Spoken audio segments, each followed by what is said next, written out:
គ្រឿងបរិភោគនិងថវិកាបន្តិចបន្តួចដែលក្រុមការងារយើងបានធ្វើកម្លាំងមូលធម៌ជូនមកដល់គាត់បាទនេះគឺជា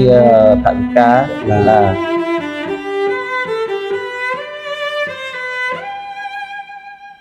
បាទជំរាបសួរទៅដល់ក្រុងអាយដាមលោកស្រី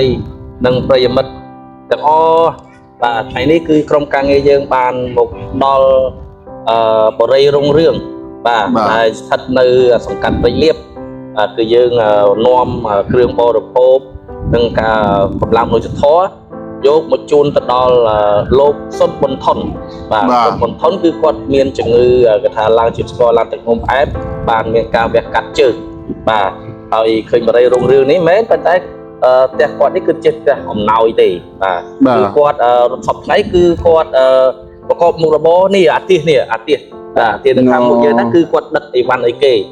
ឡូវមករយៈកាលនេះគឺគាត់លេងបានដឹកហើយព្រោះគាត់មានជំងឺកាត់ជើងហើយបាទហើយគាត់គឺជាក្រុមការងារសមាគមក្រុមយុវជនមនុស្សធម៌បរិច្ចាគឈាមដែរបាទលោកកនវិធីហើយគាត់គឺជាសកម្មនឹងការងារជួយដល់សង្គមដែរពីមុនណាបាទឥឡូវគាត់ធ្លាក់ខ្លួនឈឺហើយពីមុនគឺជាបរោះមួយបាទអង្គអាចមួយគាត់ចូលរួមបរិច្ចាគឈាមជួយទៅដល់អ្នកជំងឺជួយដល់សង្គមជាតិយើងដែរហើយដល់ពេលឥឡូវនេះគឺគាត់ធ្លាក់ខ្លួនឈឺអញ្ចឹងក្រុមការងារយើងបាទក៏មូលនិធិបាទកម្លាំងមនុស្សធម៌ដើម្បីចូលសួរសុខទុក្ខគាត់បាទតិចច្រើនក្តីគឺជាកម្លាំងមូលនិធិរបស់ពួកយើងខ្ញុំបាទទាំងអស់គ្នាបាទតែម្ដងបាទហើយលោកកនវិធីមានប្រសាសន៍អីដែរហើយនឹងបាទអញ្ចឹងបាទអញ្ជើញទស្សនាទាំងអស់គ្នាបន្តិចទៀតយើងនឹងយកជំនួយរបស់យើងដែលបានពីសពរសធរបាទហើយយើងជួនឡើងទៅជាន់ទី3បាទជាន់ទី3បាទអញ្ចឹងចាំអញ្ជើញទស្សនាទាំងអស់គ្នាសូមអរគុណបាទសូមគោរពអរគុណបាទតោះពុកម៉ែបងប្អូននេះគឺជាសកម្មភាពក្រុមការងារយើងជាក់ស្ដែងហ្មងបាទឥឡូវយើងធ្វើដំណើរឡើងតាមចរាចរណ៍ទៅហើយបាទតាមនេះអូជាន់ទី3ជាន់ទី3បាទនេះជាន់ទី3សកម្មភាពបាទយើងធ្វើដំណើរអរគុណដល់ម្ចាស់ឧបត្ថម្ភកម្មវិធីយើងដែរដែលមានលោកវៃវេតនិងអ្នកស្រីជារ៉ែនគាត់លក់គ្រឿងទេសបាទ6កាច់បាទអូសប្បាយពុកម៉ែបងប្អូនបាទនេះគឺសកម្មភាពជាក់ស្ដែងកំលឿនពេកបាទអ្នកមានធំនឹងដើរហត់ហើយពុកម៉ែបងប្អូនអើយបាទតោះបានលុយស្គរបាត់បាយទៅបានដល់ពេលមកកាត់ទៀតដល់ហើយបាយអរគុណដល់ខាងសាសុភមិត្តតែសាវិនសូដែលបានឧបត្ថម្ភរាល់កម្មវិធីទៅជួបពុសិញតិចបាទនេះអូបាសុខានេះទៅចាំវិញខ្ញុំដល់យ៉ាងពីណាឡើងទេ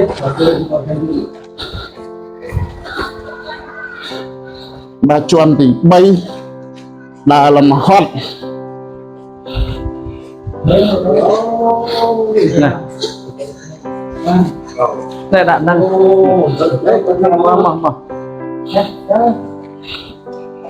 សួស្តីសូមអនុញ្ញាតគ្រប់នឹងជម្រាបសួរពុកម៉ែបងប្អូនឥឡូវនេះឃើញថាក្រុមការងារមនុស្សធម៌ដែលជាកម្លាំងមួយក្នុងការចូលរួមជួយសង្គមហើយក៏ជាស្មារតីមួយដែលរឹងមាំក្នុងការជួយទៅដល់បាទកម្លាំងមនុស្សធម៌របស់យើងអញ្ចឹងឥឡូវនេះយើងបានមកដល់ហើយបាទអ្វីដែលខ្ញុំចង់ជម្រាបជូននោះគឺយើងបានយកបាទអំណោយបន្តិចបន្តួចដើម្បីធ្វើការជួយទៅដល់បងបាទប៊ុនសុនប៊ុនថុនបាទសុនប៊ុនថុនតែគាត់កំពុងតែជួបការលំបាករងការវះកាត់ជើងដោយសារតែជំងឺប្រចាំកាយរបស់យើងបាទលោកគ្រូសុនីគណៈពេលនេះយើងបានមកដល់ផ្ទះលោកសុនប៊ុនថុនបាទជាក្រុមការងារសមាគមក្រុមយុវជនមនុស្សធម៌បរិច្ចាគឈាមជាបរិះមួយនឹងការចូលរួមបរិច្ចាគឈាមបាទហើយមិនដែរអាខានទេការឲ្យតែយើងមានកម្មវិធីបរិច្ចាគឈាមបំរុងទុកជួយអ្នកជំងឺហ្នឹងគឺគាត់ចូលរួមយ៉ាងសកម្មតែម្ដងឥឡូវនេះឥឡូវនេះគាត់បានចូលរួមហើយដោយសារគាត់មានជំងឺចាំកាយវះកាត់បាទវះកាត់ជើងជាក់ស្ដែងណាខ្ញុំមករួមហើយឥឡូវយើងនឹកឃើញបាទចឹងរឿងពីមុនដែលគាត់ធ្វើអំពើល្អជាមួយក្រុមការងារយើងបាទយើងក៏ប្រមូលកម្លាំងមនុស្សធម៌ បាទមានជាស្បៀងអាហារនិងថវិកាបន្តិចបន្តួចយកមកជូនគាត់សួរសុខទុក្ខគាត់ទេបាទហើយឧបករណ៍ជំនួយគ្រឿងបរិភោគនេះគឺរបស់លោកសហគ្រាសមួយដែលគាត់ឈ្មោះវាយវ៉ែនបាទហើយនឹងអ្នកស្រីជារ៉ែនបាទគាត់ឧបត្ថម្ភជាគ្រឿងបរិភោគដល់ក្រៅនេះគឺជាកន្លែងដេប៉ូគាត់លក់ហ្នឹងគឺបោះដុំនឹងរាយណាបាទមានទឹកស្អ៊ីទឹកស្អីទឹកសៀងទឹកអីហ្នឹងទៅហើយអង្គនេះគឺបានកម្លាំងពីមូលនិធិរបស់យើងហើយចឹងជានឹងថវិកាទៅហើយក៏អរគុណទៅដល់បងប្រុសលីលីដែលគាត់បានជួយឧបត្ថម្ភជួយបាទអរគុណទៅដល់ខាងសាស្ត្រមិត្តផងដែរដែលបានចូលរួមសហការរបស់យើងបាទភមិត្តដែលស្ថិតនៅកកា2បាទខណ្ឌពោធិ៍សែនជ័យបាទរាជធានីភ្នំពេញរាជធានីភ្នំពេញសូនមុខពលានចាស់តែម្ដងបាទថាភមិត្តបាទតែគាត់តែងតែចូលរួមបាទកម្លាំងមូលធម៌ជាមួយក្រុមការងារយើងដែរបាទបានលោកគ្រូសនីបាទហើយក៏អរគុណទៅដល់ខាងផ្សារវិនសូផងដែរដែលបានចូលរួមជួយឧបត្ថម្ភទឹកបរិសុទ្ធបាទកម្មវិធីរបស់យើងអញ្ចឹងឥឡូវនេះពុកម៉ែបងប្អូនបានជ្រាបជូនហើយថាបាទសមាជិករបស់យើងអតីតគាត់តែចូលរួមយ៉ាងសកម្មក្នុងការចូលរួមបរិច្ចាគជាតិដែលមានការអាខាននោះបាទឥឡូវនេះគាត់បានធ្លាក់ខ្លួនហើយដល់ថ្នាក់ដែលពិការជើងហើយផ្ទះគាត់នេះគឺជាការជំនួយទេបាទនៅជាន់ទី3ខាងលើបាទដែលមានបាទលេខបាទសេ100សំទោសបាទសេ18ទី3បាទបាទអញ្ចឹងយើងឃើញថានេះគឺជាជំនួយតិចតួចទេតែបើសិនជាពុកម៉ែបងប្អូនបាទឬក៏សប្បុរសធម៌ណាដែលគាត់មានបំណងចង់ជួយបន្ថែមអាចយកខ្ញុំមួយគាត់ផ្ទាល់បានឬក៏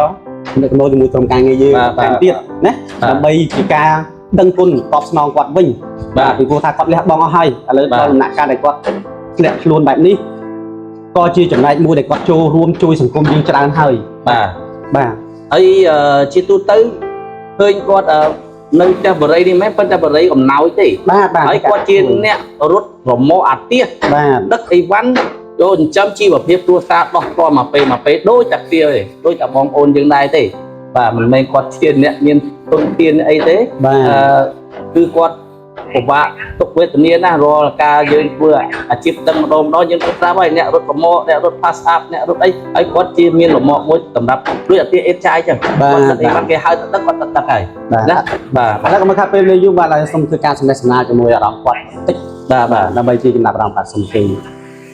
បាទសូមជម្រាបសួរបងបងអាចជួយជម្រាបឈ្មោះហើយនឹងអាយុហើយនឹងការរស់នៅជាក់ស្ដែងរបស់បងទីបានបាទខ្ញុំបាទឈ្មោះសុមន្តរបាទអាយុ45ឆ្នាំសំលេងលើតិចណាហើយខ្ញុំឥឡូវពិបាកខាតបាទហើយការកន្លងមកយើងបានចូលរួមកម្លាំងមិត្តធម៌ការចូលរួមបរិច្ចាគឈាមដល់ពេលឥឡូវតែយើងបានធ្លាក់ខ្លួនឈឺពិការហ្នឹងតើមានអារម្មណ៍យ៉ាងណាដែរលោកលំបាកក្នុងបងគ្រួសារបាទចឹងដល់ពេលយើងវះកាត់ជើងហើយយើងសេដ្ឋកិច្ចយើងយ៉ាងម៉េចអីយ៉ាងម៉េចគ្រួសារយើងយ៉ាងម៉េចយ៉ាប់មកអត់មានពីណាគេហៅចាំបងគ្រួសារមានតែយើងឯងចឹងអញ្ចឹងការទទួលបន្ទុករ៉ាប់រងហ្នឹងគឺកាលមុនគឺលោកជាអ្នករ៉ាប់រងនៅក្នុងវងគ្រួសារមែនទេបាទបងហ្នឹងហើយដល់ពេលយើងមានការធ្លាក់ខ្លួនឈឺចឹងទៅការគ្រប់គ្រងការរ៉ាប់រងគ្រួសារវាមានផលវិបាកបាទអញ្ចឹងបងអាចពីបន្ទុកលំបាកឬក៏ស្នើសុំទៅដល់ទ្រង់ឯកឧត្តមឬក៏លោកអុកញ៉ាណាដែលគាត់មើលឃើញការផ្សព្វផ្សាយរបស់យើងខ្ញុំបាទឲ្យគាត់ចូលរួមជាអំណោយឬក៏ជាមូលនិធិជួយទៅដល់លោកចឹងទៅណាបាទសូមជួយបងប្អូនជួយខ្ញុំផងអញ្ចឹងខ្ញុំពិការ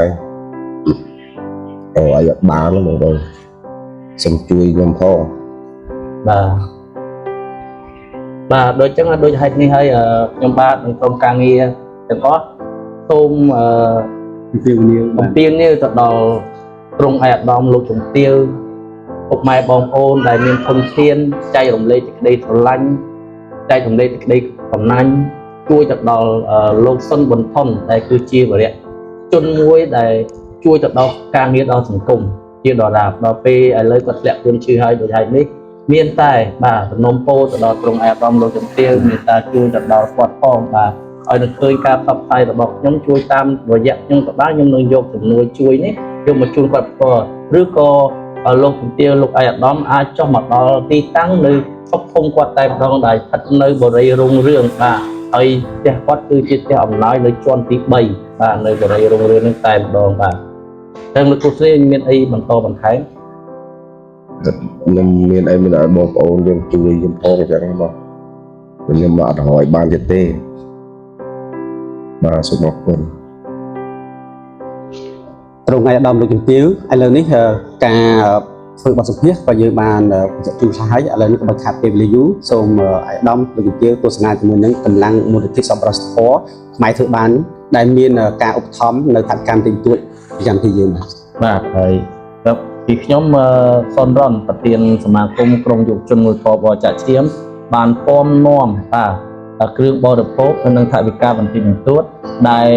ក្រុមការងារយើងបានធ្វើកម្លាំងមូលធម៌ជូនមកដល់គាត់បាទនេះគឺជាថវិកាចំនួន 50,000 រៀលបាទហើយអង្គទឹកត្រីគ្រឿងបរិភោគផ្សេងៗគឺបានមកពីលោកវាយវែនហើយនឹងអ្នកស្រីជារ៉ែនគឺជាម្ចាស់សហគ្រាសបោះដុំលក់រាយបាទអញ្ចឹងគាត់ឧបត្ថម្ភជាគ្រឿងបរិភោគហើយអង្គនេះដែរគឺក្រុមការងារយើងបានចូលរួមបន្ថែមទៀតហើយមានពួយមានអីហ្នឹងទៅហើយអរគុណសម្រាប់ការចូលរួមទាំងអស់គ្នាបាទ បាទអរគុណច្រើនប្រិយមិត្តពុកម៉ែបងប្អូនដែលបានទស្សនានៅការបាទបង្ហាញនៅបាទ